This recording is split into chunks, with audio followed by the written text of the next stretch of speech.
Hello दोस्तों options के बारे में ट्रेडर्स को काफ़ी ज़्यादा गलतफहमियाँ है। कोई कहता है ऑप्शन बाय करने में प्रॉफिट होगा, कोई कहता है ऑप्शन सेल करने में प्रॉफिट होगा। तो आइए आज इसी बारे में बात करते हैं कि एक्चुअल में रियलिटी क्या है। तो दोस्तों हम जब ऑप्शन बाय करते हैं और सेल करते हैं, ये तो आपको पता ही है कि ऑप्शन बाय करने में आपका लिमिटेड रिस्क होता है क्योंकि आप स्मॉल क्वांटिटी पे काम कर सकते हो, और ऑप्शन सेलर जो होता है उसको थोड़ा बड़ा मार्जिन से काम करना होता है। तो ऑप्शन बायर जो होता है वो एक रिटेल इन्वेस्टर होता है, जो कि एक ट्रेडर होता है या एक इन्वेस्टर होता है छोटा। लेकिन जो ऑप्शन सेलर होता है वो जो सेलिंग करते हैं ऑप्शन में, वो फंड हाउस, एफआईआईज या हेज फंड्स, ये सब लोग करते हैं, क्योंकि उनको पता है अल्टीमेटली ऑप्शन सेलिंग में पैसा बनता है और उन्हें अपनी पोजीशन हेज भी करनी होती है। तो जो बायर होता है वो क्या करता है, वो कम इन्वेस्टमेंट से बड़ा रिटर्न बनाना चाहता है, इसलिए वो बाय के साइड अपना गेम लगाता है। क्यों? क्योंकि उसको पता है कभी ना कभी मेरा बाय का गेम लग जाएगा तो मेरे को प्रॉफिट होगा। लेकिन उसको जो उसमें विनिंग प्रोबेबिलिटी होती है बाय की, वो 20% ही होती है। मतलब आप 10 बार बाय करोगे किसी भी कॉल को, मतलब 10 ट्रेड लोगे तो उसमें से 2 ही टाइम ऐसा होगा कि आपको एक बड़ा रिटर्न मिला उसमें। जबकि आप जब सेल करते हो तो आपके पास 80% चांस है कि आप उसमें प्रॉफिट ले सकते हो। भले ही वो प्रॉफिट स्मॉल आता है, लेकिन उस प्रॉफिट में कंसिस्टेंसी होती है। मतलब कि आप उस प्रॉफिट में उस स्ट्रैटेजी में बार बार काम कर सकते हो और आपको लगातार उसमें प्रॉफिट होगा। लेकिन जो बायर है उसमें कभी कभार प्रॉफिट होगा, वो भी आपका स्टॉक की मूवमेंट पे। तो आइए इसी के बारे में थोड़ा और बात करते हैं। दोस्तों क्या होता है, मार्केट में जो भी जितनी भी ऑप्शंस हैं उसमें मोर देन 95% जो ऑप्शन होती हैं वो एक्सपायरी वाले दिन एक्सपायर हो जाती हैं, या वो एक्सरसाइज ही नहीं होती। आप जानते हो कि एक लेवल के ऊपर कॉल और दूसरे लेवल के नीचे पुट, इन दोनों लेवल को छोड़कर सारी जो कॉल और पुट्स हैं, वो स्टॉक की हो चाहे इंडेक्स की हो, वो एक्सपायर हो जाती है एक्सपायरी वाले दिन। और जो सेलर होता है वो इसी चीज़ का फ़ायदा उठाता है। उसको पता है ये सब जीरो हो जाएंगी, एक्सपायर हो जाएंगी, तो मुझे इसी चीज़ का फ़ायदा उठाना, और वो सेलिंग करके करते हैं। दोस्तों सपोज करो एक स्टॉक का प्राइस है 100 रुपये का और आपको इसकी कॉल बेचनी है, तो आप क्या करोगे, आप 120 वाली कॉल अगर बेचते हो तो क्या प्रोबेबिलिटी है, क्या कंडीशंस हैं आपकी इसमें प्रॉफिट और लॉस में जाने की। तो दोस्तों इसमें 4 कंडीशन बनाई है मैंने, जिसमें आप समझ सकते हो। पहली कंडीशन ये है कि स्टॉक जो है वो नीचे जा रहा है, मतलब 100 के नीचे जा रहा है और पूरी एक्सपायरी जाता ही रहता है, पूरी सीरीज जाता ही रहता है। दूसरी कंडीशन ये है कि स्टॉक थोड़ा बहुत ऊपर जाता है, लेकिन आपकी 120 जो आपका स्ट्राइक प्राइस है कॉल का, उसके ऊपर नहीं गया, 120 के ऊपर नहीं गया। तीसरा कंडीशन है दोस्तों, स्टॉक जो है रेंज में चल रहा है, कभी ऊपर हो रहा है कभी नीचे हो रहा है, थोड़ा बहुत ऊपर नीचे हो रहा है, हमें उससे कोई फर्क नहीं पड़ता। तो फोर्थ जो कंडीशन है दोस्तों, उसमें ये है कि स्टॉक एक अपसाइड चला जाता है और बड़ी मूवमेंट आती है उसमें। तो दोस्तों हम चारों कंडीशन से समझते हैं कि फायदा है किसमें, हमें लॉस में। दोस्तों अगर स्टॉक नीचे जाएगा तो उसमें हमें फ़ायदा ही है, क्योंकि हमने जो 120 वाली कॉल बेची हुई है वो धीरे धीरे करके नीचे आएगी और हमें उसमें टाइम डिके के हिसाब से प्रॉफिट होगा। कंडीशन नंबर 2 में ये है कि जो आपका स्टॉक है वो थोड़ा थोड़ा ऊपर बढ़ेगा, मतलब तब भी आपने कॉल बेची हुई है और आपको उसमें टाइम डिके का फ़ायदा मिलेगा। जिन लोगों को ये नहीं पता टाइम डिके क्या होता है या टाइम डिके कैसे काम करता है, आप मेरी अंडरस्टैंडिंग ऑफ ऑप्शन प्रीमियम की जो है वीडियो देख सकते हो। उसमें मैंने कम्प्लीटली टाइम डिके का रूल समझाया हुआ है कि कैसे टाइम डिके काम करता है। कंडीशन नंबर 3 में दोस्तों क्या होता है कि अगर स्टॉक रेंज में रह गया, यानी कि स्टॉक अभी 100 चल रहा है और वो 100 के आसपास ही रहता है पूरी सीरीज तक, तब भी आपको टाइम डिके का फ़ायदा मिला। ठीक है। और कंडीशन नंबर 4 है दोस्तों, जिसमें आपको लगता है कि स्टॉक ऊपर जा रहा है, मतलब स्टॉक ऊपर जाता ही जा रहा है जाता ही जा रहा है, उसमें एक बड़ी मूवमेंट आ रही है, तो उसमें आपको लॉस होगा और इसमें आपको एक स्ट्रिक्ट स्टॉप लॉस के साथ स्टॉप लॉस फॉलो करना है। दोस्तों तो आपने अभी क्या समझा, 4 कंडीशंस में से सिर्फ एक कंडीशन ऐसी है जिसमें आपको लॉस का प्रोबेबिलिटी है, मतलब एक कंडीशन आपके फेवर में नहीं है, बाकी सब आपके फेवर में है। तो बाकी आपके फेवर में किस लिए है, क्योंकि आपको सबसे पहली बात तो टाइम बेनिफिट मिल रहा है, और जो एक कंडीशन आपके फेवर में नहीं है उसमें आपको रिस्क अपना मैनेज करना है। तो दोस्तों इस ऑप्शन सेलिंग में बहुत सारे लोग ये बोलते हैं कि इसमें अनलिमिटेड रिस्क है या इसमें बहुत ज़्यादा रिस्क है। तो इस चीज़ को काउंटर करने के लिए आपको क्या करना है, आपको सिर्फ कोई भी स्टॉक ढूंढना है, आपको कॉल बेचनी है कॉल बेचिए, पुट्स बेचनी है पुट्स बेचिए।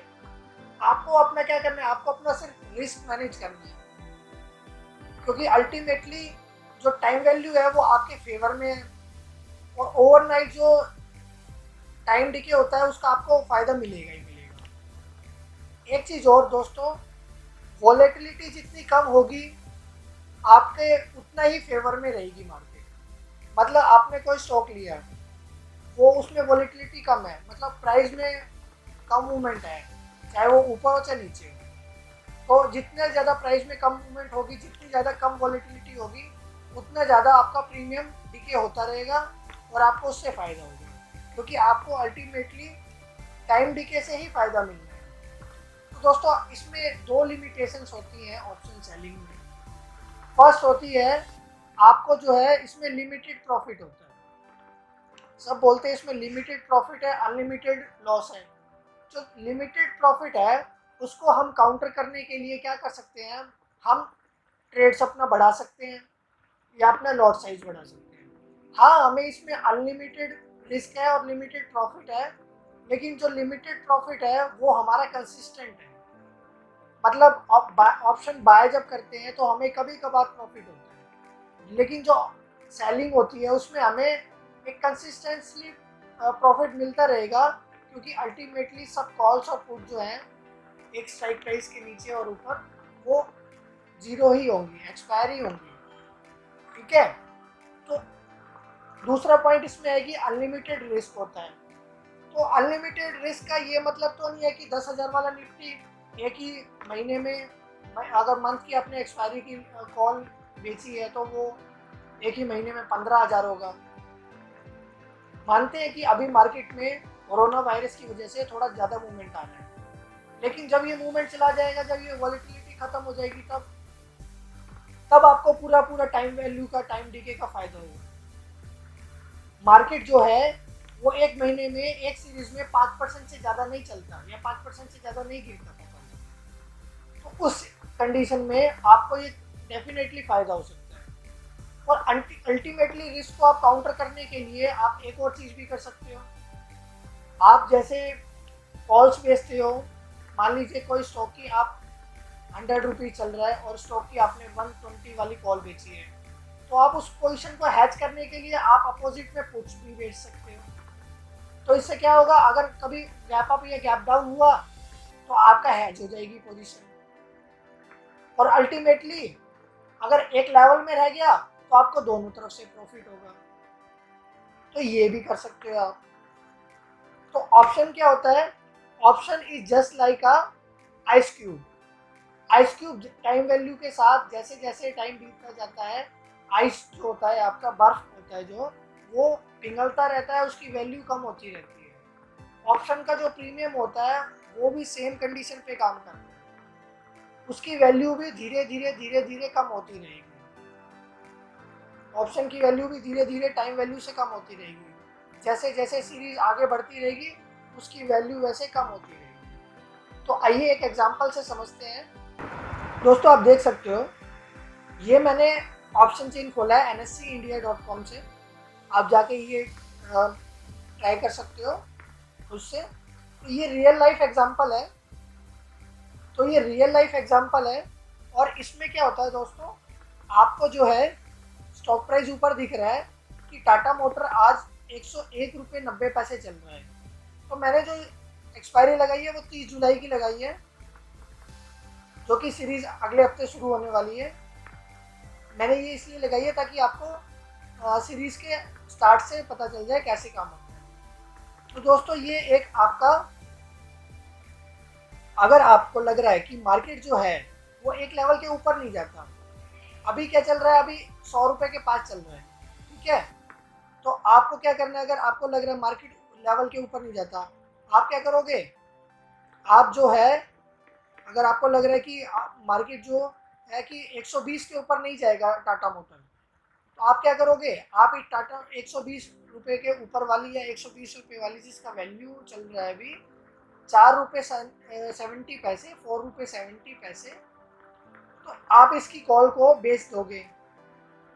और इसमें क्या होगा, आपको आपको 1 मंथ का टाइम मिलेगा पूरा होल्डिंग का, ठीक है, आपको पूरा 1 मंथ का होल्डिंग का टाइम मिलेगा और आप इसको होल्ड रखोगे ओवरनाइट। एक कंडीशन तो ये है, ठीक है। दूसरा कंडीशन ये है कि अगर आपको लग रहा है कि जो टाटा मोटर है वो एक रेट के नीचे नीचे भी नहीं जाएगा, मतलब वो 90 के नीचे भी नहीं जाएगा, तो आप 90 वाली पुट जो है आप वो भी बेच सकते हो, आप 90 वाली पुट जो है वो भी बेच सकते हो। यानी कि आपको लग रहा है कि जो टाटा मोटर है वो 90 के नीचे नहीं जाएगा, आपने ये 490 वाली पुट बेच दी, आपको 4 रुपये 80 पैसे का प्रीमियम जो है वो रिसीव हो गया। अब अगर आपने मान लो दोनों में से एक पोजीशन करी है, अगर आपने मान लो दोनों में से एक पोजीशन कोई करी है और आपको इसमें थोड़ा सा डर लग रहा है क्योंकि ये नेक्ड पोजीशन है, तो आप क्या कर सकते हो, आप इन दोनों को कर सकते हो एक साथ और इसको 1 मंथ के लिए होल्ड कर सकते हो। होगा क्या, अगर मान लो मार्केट एक तरफ मूव होता है, मार्केट मान लो इस तरफ मूव होता है, तो आपका इस तरफ का आपको टाइम डिके मिलेगा। अगर मार्केट इस तरफ मूव होता है, मतलब नीचे जाता है टाटा मोटर, तो आपको इस तरफ का टाइम डिके मिलेगा। समझ रहे हो ना, मतलब कि अगर मार्केट, अगर टाटा मोटर गिरता है, अगर टाटा मोटर गिरता है तो जो आपने पुट बेची हुई है उसमें आपको थोड़ा लॉस होगा और जो कॉल बेची हुई है उसमें आपको थोड़ा प्रॉफिट होगा, ठीक है। उल्टा अगर आपने मान लो मार्केट ऊपर चलता है, यानी कि टाटा मोटर ऊपर चलता है, तो अगर आपने जो कॉल बेची हुई उसमें आपको थोड़ा लॉस होगा और पुट जो है उसमें आपको थोड़ा प्रॉफिट होगा। और मान लीजिए अगर at the end of the expiry आपके इस लेवल के बीच में रह गया, आपके इस लेवल के बीच में रह गया टाटा मोटर, तो आपको दोनों साइड से प्रॉफिट होगा क्योंकि आपने जो है वो 90 वाली पुट बेची हुई है, तो 90 के नीचे तो बंद होगा नहीं। अगर इस लेवल में अगर क्लोजिंग आ गई टाटा मोटर की तो आपको इसमें प्रॉफिट होगा और आप और 120 के ऊपर भी बंद नहीं हो रहा तो आपको इस वाली कॉल, ये भी कॉल जीरो हो जाएगी और ये भी कॉल जीरो हो जाएगी, तो आपका दोनों का प्रीमियम रिसीव होगा, ठीक है। ऐसे ही आप चाहो तो इंडेक्स में भी काम कर सकते हो। इंडेक्स का भी एक एग्जांपल समझते आइए। ये निफ्टी का मैंने लगाया है एग्जांपल आपके लिए। तो अभी निफ्टी कितनी चल रही है, 10,244, जून की एक्सपायरी है, ठीक है।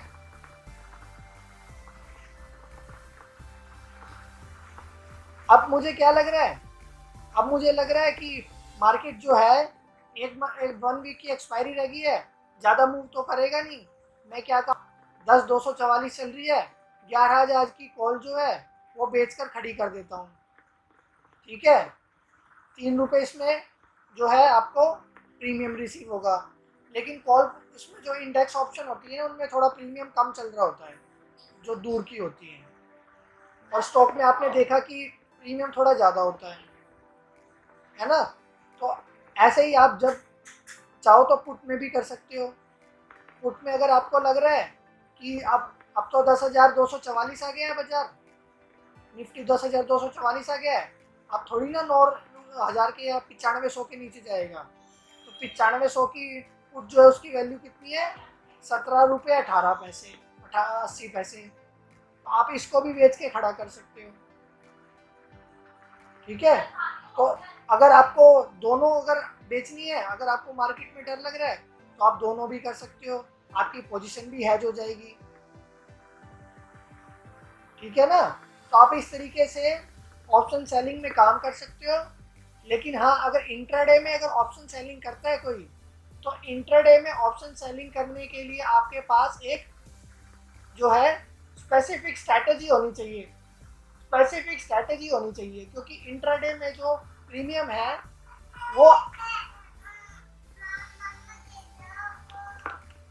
क्योंकि इंट्राडे में जो प्रीमियम है वो आपका तभी गिरेगा जब आपका स्टॉक या आपका मार्केट में मूवमेंट आएगा। उसमें आपको टाइम डिके नहीं मिलेगा। टाइम डिके आपको ज़्यादातर ओवरनाइट ही मिलता है। ठीक है, आप इस वीडियो को देखिए, बार बार समझिए, और कोई दिक्कत हो आप मेरे से कमेंट सेक्शन में पूछ सकते हैं। थैंक यू वेरी मच, और please subscribe my channel and like this video. Thank you.